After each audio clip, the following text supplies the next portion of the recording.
Aquarius, tignan natin kung ano yung mensahe para sa iyo ngayong third quarter, July, August, September. Keep in mind po na ito ay para lamang sa mga may malalawak na kaisipan. Kaya po kung hindi kayo makaresonate, try nyo pong panoorin yung inyong other signs, Moon, Rising, and Venus. At kung hindi po kayo mag-skip ng ads, maraming salamat po. Tignan natin. Okay, it's in the past. So, marami kayong mga bagay na kailangan na ninyong kalimutan. Kailangan nyo nang i-let go kasi hindi na po nagre-resonate yan sa present ninyo. Hindi na siya nagmamatter. So, parang kahit ano pang isip, kahit bigyan nyo pa yan ng atensyon, wala na pong magbabago sa mga nangyari in the past. Going too fast, slow down, take your time. So, wag ka daw din namang magmadali. Ayan. So, kung meron kayong kailangang i-let go from the past, sinasabi rin naman dito ni universe na yes, dapat i-let go mo na yan. Pero kung mabigat talaga, is wag nyong mamadaliin yung pag-move forward po ninyo. Kasi ang healing naman talaga is a process po yan. Okay, July. So, ayun, July, pwedeng mapagnilay-nilayan nyo po yan. Kung ano man yung gagawin ninyo. Sabi dito, time will bring a surprise. Yan po yung nasa gitna. Time will bring a surprise para sa inyo. So, pwedeng July pa lang, meron na kayong marireceive na mga good news. So, 60, 56, 21, and 32. Some of you, yan po ay pwedeng edad po ninyo ngayon. Check pa natin ano pa yung mensahe. Ano yung theme? Energy, let's see. We have love, door of love, affection, romance, passion, devotion, tenderness. Okay, so pwedeng, ayan, may surprise dito. Yung surprise na to, pwedeng pagdating yan sa love life po ninyo. Some of you, pwedeng basta more on about yan sa relationship po ninyo. No, hindi lang yan romantic relationship. About your relationship with other people. Pwede rin about your relationship with yourself. So, pwedeng may mga bagay nga po talaga kayong i-let go kasi mahal nyo yung sarili ninyo. Yan. Tingnan natin yung energy. We have 7 of Swords. Ayan po.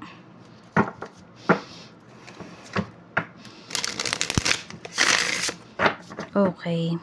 Medyo mag-ingat lang kayo rito. Kung meron kayong makaka-deal. Ano po?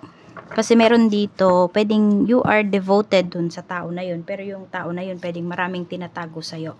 So, dun lang sa part na yun, medyo mag-iingat ka, no? Pinag-iingat ka rito. Or kahit anong relationship man yan. Meron po kasi dito, hindi nagiging honest sa'yo. Or maybe ikaw to, baka hindi ka nagiging honest sa nararamdaman mo. Or towards sa mga taong kadil mo. Aquarius. Tignan natin your energy, 8 of Wands. So, there's lots of travels here. Marami ka ding makakausap, yun yung pinapakita dito. Ayan, siguro yun, kung meron kang makakausap dito, wag mo kagad ipapakita kung ano talaga yung ano mo dito, yung pakay mo. Pakiramdaman mo muna yung taong kausap mo. Ace of Cups.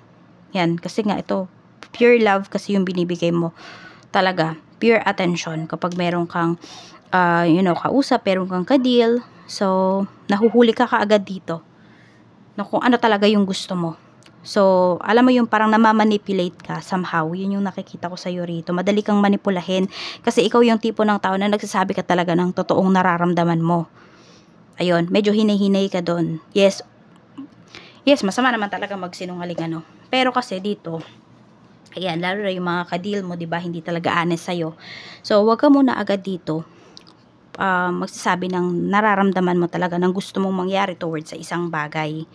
Kunwari, sa negosyo, ganyan. Kasi parang mako-corner ka nila rito. Ayan po. Merong aamin ng feelings sa'yo rito. Pwede rin naman ikaw yun. Baka ikaw nga yung aamin ng feelings dito. Or pwedeng sabihin natin na this quarter, no, yung energy mo talaga is makakapagsabi ka ng mga bagay. Makakapagsabi ka pa rin ng mga bagay, pero mas malambing na. Yung tipong ganyan, Aquarius. Tsaka nakikita ko rin dito, mas mababa na yung pride mo this quarter. Basta parang matututunan mo maging humble during this months.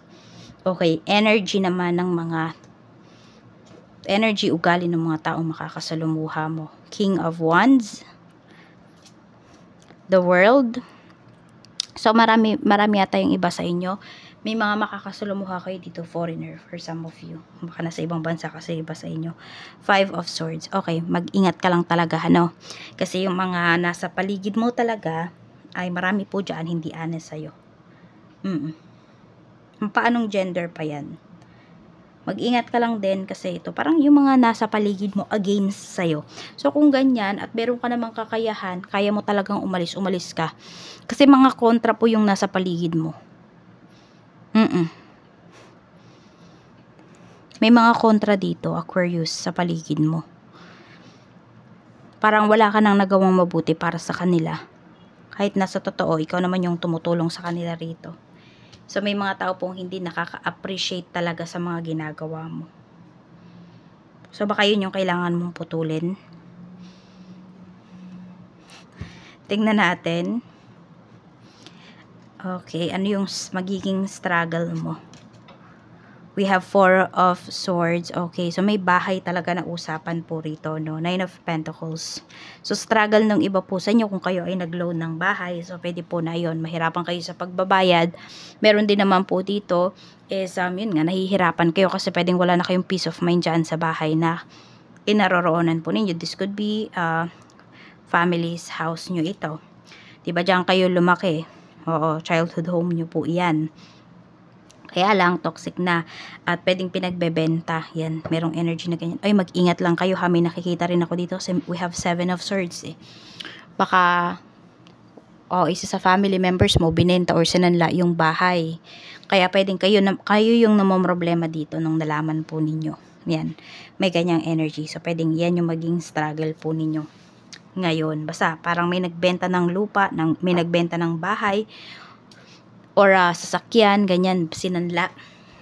Tapos malalaman nyo po, kayo yung mamamroblema. Oo.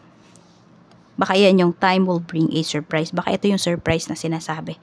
No, pangit naman ang surprise na yan kung yan yun. Pero yun po, kaya mag-iingat kayo sa mga pinagkatiwalaan po talaga ninyo. Baka ito, sa'yo talaga to nakapangalan. Pero pinahawak mo yung papel kunwari sa kapatid mo, yung tipong ganyan. So, blessings naman, tignan natin kung ano naman yung magiging blessings para sa'yo. Kasi ayan, may mga sakit ka talaga ng ulo rito ngayong 3rd quarter. Siguro nga, nandun lang talaga na mahal mo yung mga taong to, kaya hindi mo maiwan, kaya hindi mo mabitawan.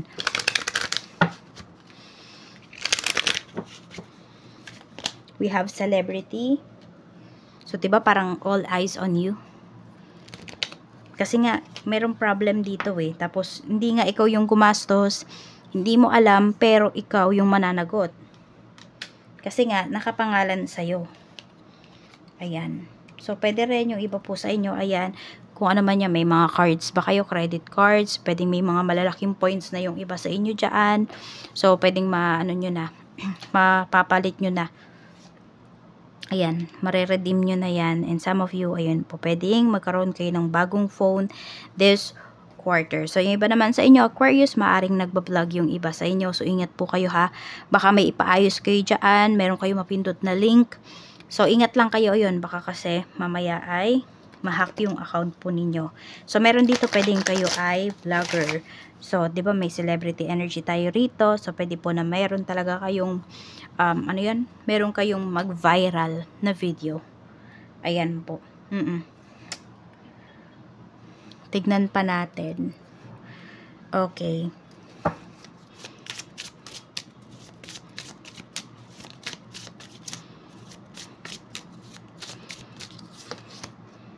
May travel na pinapakita sa iyo rito. Ayan. Ingat lang din yung iba po sa inyo. Baka may hypertension kayo. Okay, may magko-confess talaga ng feeling sa'yo rito. Kaya lang, meron din ako nakikita dito, Aquarius, magko-confess ng feeling sa'yo, pero tahimik lang siya. Parang hindi mo maintindihan. Parang feeling mo tuloy mixed signals yung binibigay sa'yo ng taong yon. Hindi kasi siya masalita. So, tignan natin yung love life para sa mga single. The Emperor. Ayan, okay. So, ano nga siya, parang kumikilos siya, pero hindi siya nagsasalita, hindi niya sinasabi sa'yo na ganito yung gusto niyang mangyari between sa inyong dalawa, sa connection ninyo. So, parang mangangapa ka rito. So, it's up to you kung ikaw ba yung magtatanong dito kung ano yung ginagawa niyang effort, para saan yung ginagawa niyang effort, no? Yan po, may tao dito na paparating para sa inyo. May tao dito na mag-e-effort. May tao dito na, alam mo yun, mararamdaman mo na there is sense of security. Kaya lang nga, ayun nga, pwedeng ma-feel mo rin naman na parang binibigyan kanya ng mixed signals. Di mo tuloy alam kung kayo na ba, nanliligaw ba siya, yung tipong ganun. Sa mga magkarelasyon naman po, pwedeng may magpakasal na dito, ayan, or mapag-usapan nyo na po ang kasalan. So, ayan, pwedeng ito yung surprise na marireceive mo coming from your person. Some of you, pwedeng magmamaterialize na siya this quarter, yung mga pinag-usapan po ninyo. Sa mga mag-asawa, mas magkakaintindihan pa po kayo. Ayan. So, maganda naman ang pinapakitang energy dito, ano. Oo. Siguro ito yun, yung energy yung ito. Dito yun sa tao na, ano, na single. We have Wheel of Fortune. Ayan po. Pagdating naman ito sa kaperahan. So, marami kayong pera na mahahawakan this quarter. Yan o, King of Pentacles. So, for some of you, kung kayo po ay may asawa na, lahat po talaga bigay po sa inyo. No? So, ipapamper po kayo dito ng asawa ninyo. Marami kayong mga goals na marireceive, na matutupad talaga. Sobrang magiging thankful po kayo rito pagdating sa inyong kaperahan. Meron din dito, pwedeng asawa mo na promote sa trabaho. Four of Pentacles. Pwede rin kayo yung na-promote sa trabaho na yan, no? Energies naman can be reverse. Maganda yung pinapakita rito. Tapos, alam nyo yung, di ko alam kung iba sa inyo nag-delayed gratification kayo eh. Diba? Hindi nyo kagad trinit yung inyong sarili. So, this time, ayan po, napakabongga naman talaga ng mabibili ninyo para sa sarili ninyo, nang maireregalo ninyo sa sarili ninyo.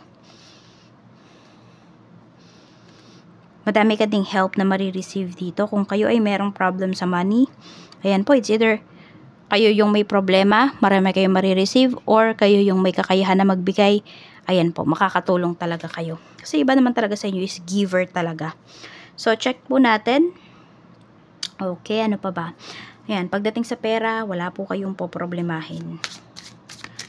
Sa career naman, sa trabaho. Sa trabaho, 8 of Cups. Ace of Wands. Gusto nang umalis. The Empress. Parang naghihintay lang kayo dito ng right time para umalis dito sa trabaho. Ayan po. Siguro ito na yung sinasabi na going too fast, slow down, take your time. Ito yun. So, pwedeng gusto nyo nang umalis pero magtitiis pa kayo. For some of you, medyo antagal ng pagtitiis nyo eh. Another year pa yung nakikita ko dito. Pinakamaigsi na siguro is 3 months. Oo, pinakamatagal is 1 year pa. Bago kayo umalis dito talaga sa trabaho ninyo. Siguro binibigyan nyo pa ng, ng benefit of the doubt kung totoo ba yung sinasabi sa inyo na ipopromote kayo or hindi. So, tingnan natin ano yung gustong sabihin sa'yo ng higher self mo. Aquarius, ano yung gusto mong sabihin sa sarili mo this quarter? Knight of Swords. Aquarius, huwag masyadong mainitin yung ulo mo. Pag-isipan mo muna kung meron ka mga bibilhin kasi nakikita ko dito na naman, no? Ikaw ay magiging impulsive buyer na naman. So, manage your finances kasi ikaw lang naman yung tutulong sa sarili mo. Yan yung gusto mong sabihin sa sarili mo. Yan. Pero grab mo yung mga opportunities na sa tingin mo talaga makakapagbigay ng growth sa'yo. Huwag kang mahiya. Yan lamang po. Maraming salamat. And see you again on my next video.